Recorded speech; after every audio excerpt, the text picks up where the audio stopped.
katibu wa mbunge kwa namna ambavyo umekuwa ukitupokea toka mwanzo.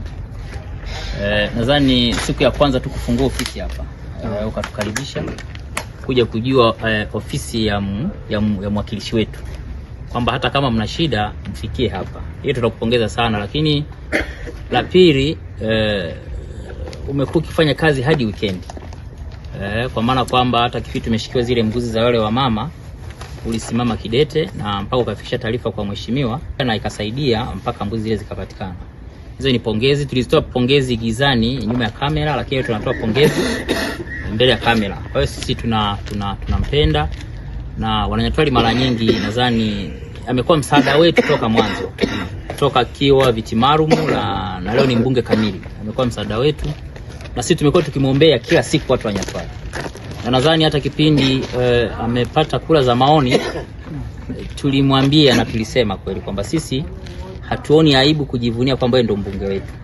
Hatuoni aibu kabisa na Esther Bulaya, kwa sababu hata picha tulituma picha zake. Na hata zile ambapo anatusaidia bungeni kipindi kile tulizituma. Kwa hiyo tunatembea kifua mbele na kila tutakapofika jimbo lolote Tanzania hii, sisi kusema kwamba sisi tunatoka kwenye jimbo la Mheshimiwa Esther Bulaya hatuoni aibu. Kwa hiyo tunamshukuru sana na haya madhira ambayo unaona wananchi wanapitia, lakini yeye anasimama nayo na anatoa kauli. Mwenyezi Mungu ambariki na azidi kuishi maisha marefu. Nadhani Mwenyezi Mungu amemleta kwa ajili ya watu wa Tanzania, wa Bunda na wa Tanzania wa Nyatwali. Kari Kibogoti, mkaaji wa Nyatwali. Ninamtakia maisha mema Esther Bulaya. Huko aliko tumempigania sana. Na ninaomba Mungu ampe nguvu, ampe ujasiri, atupiganie Nyatwali. Tunanyanyaswa.